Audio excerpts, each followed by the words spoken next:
Okay, so most people get a job at PwC or any other Big Four firms only to waste it and have nothing to show at the end of their experience. It's great to have a job at these firms, but how do you make the most out of it? I get many of your messages telling me you just landed a job at the Big Four and if I had any advice for you guys. So I decided in this video that I wanted to share the 5 mistakes I have made during my almost 2 years at PwC. So whether you're just starting your job at a Big Four firm or you have the ambition to get there, hopefully you will learn from them, be aware of them, and make the most out of your time without too many newbie hurdles I had to go through personally. So let's start with number 1, missed meetings. Alright, so I'm not too proud about this one, but let me explain.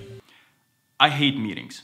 Yes, alright, I said it. So if you're my future employer watching this, well, be aware. But know this, I have not always hated meetings. I think I started hating meetings when I joined PwC. And don't get me wrong, it's not because of PwC, but because of the corporate world. I think you have witnessed this if you worked in any job, but I think too many people put importance on meeting others when they can simply send an email and let us actually do the work. My days would be filled with meetings where 1, I learned nothing that would add to my job, and 2, helped me do my job better. And because of that, I would sometimes not have enough time to do real work. So after almost a year of getting on these calls with like 20 people, I decided to filter my meetings by myself so that I have time to do more important work. So here's what I did. I started not showing up to meetings where I was 95% sure I will not say or learn anything. But after some time, my manager, who is also my coach at PwC, noticed and asked me why I was not showing up. And after I explained to him, he agreed partially, but still asked me to attend every meeting. So it wasn't a very fun conversation, and if you don't want negative feedback for something that is so silly, just go to any meetings you're invited to, especially when you are an entry-level consultant like I was. When you get more experience, then you have more rights to say no and not show up. And this is what really happened to me. After a couple of years of experience, I started to say no, and I started to question meetings just because I think, and I'm pretty sure, that 80% of meetings are useless in jobs. So this is my trick nowadays when I have to attend a meeting that I know that I will not learn anything. You just open the meeting, lower the volume, and keep on working on your most urgent task. But still, it doesn't work every time, right? Hey Matty, what do you think? Well, I think I need more time to think about it. Number 2, took work from home too far. So I got my job back in 2017 when there was no pandemic and working from home was still one of the biggest perks in the market. When they told me I could work from home, I was so happy. I stayed home the second day of my first week. Okay, to tell you everything, my first week was just watching videos about PwC security and values, and I didn't want to commute 45 minutes to do just that. But later, I noticed something. Young people would still go to the office 3, 4, sometimes 5 times a week, versus older people like manager and directors with family and kids would stay home and come maybe once a week or once every 2 weeks. I even had one of the managers coming to the office once every 3 months because she lived in the suburbs. So the untold expectation was, if you're a young graduate, you should come to the office, and that wasn't clear to me. And in my defense, most young graduates lived downtown, like aka 10 minutes from the office, which wasn't my case. So I kept my habit of coming once a week, sometimes 2, especially since I had no projects assigned in the first few months. So the lesson learned here, you have to understand by yourself the untold expectations from you, because they will not tell you everything word by word. You need to understand them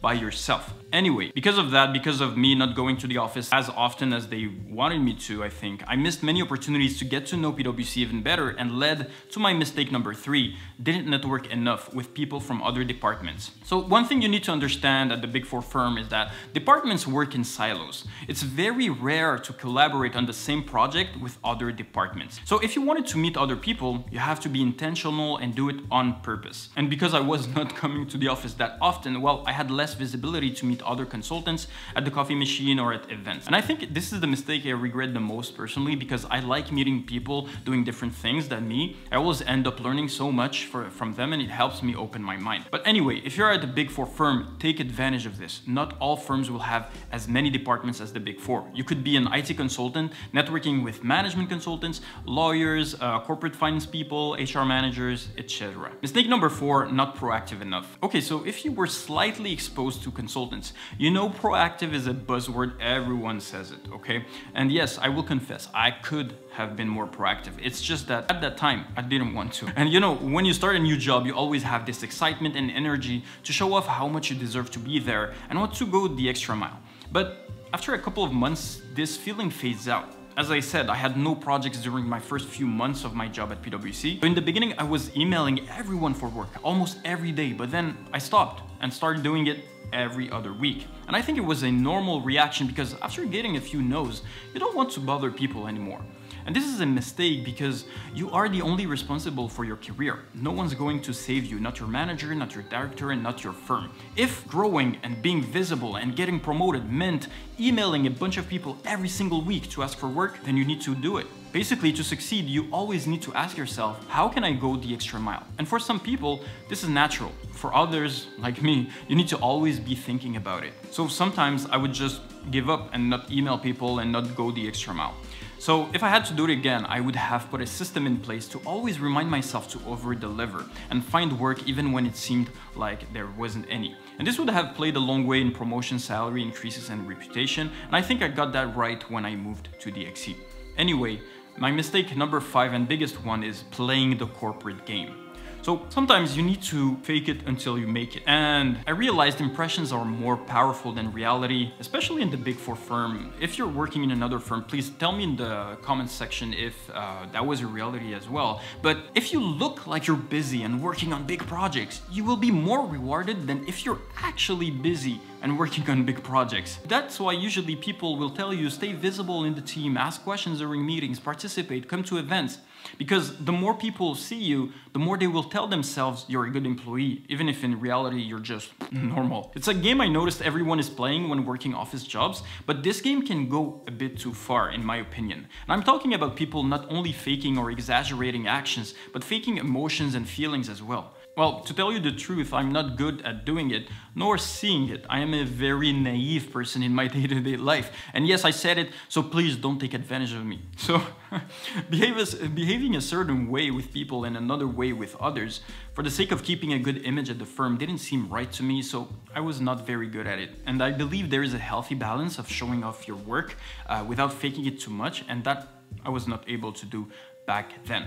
So yes, when you can, be visible, don't be afraid to talk about yourself and about the work you do, and keep constant communication with your team so that they form a mental image of yourself doing a good job. So PwC was my very first job out of university, so looking back, I think I had to make these mistakes to develop my professional self, and I'm quite happy to have had this experience, which made me aware of how the world works around me and ultimately helped me become the person that I am today. So I hope this was valuable to you. You now have 5 mistakes not to make when you first get a job at the Big 4 firm. Tell me, if you worked at PwC, KPMG, Deloitte, or EY, or any other firm, tell me in the comments, have you made any of these mistakes? Do you agree with me? Did you have any other experience? Tell me in the comments. I always like to have other perspectives because we all have our unique experience there. If you enjoyed the video, like usual, hit the like button, subscribe for more consulting and career content, and I'll talk to you soon.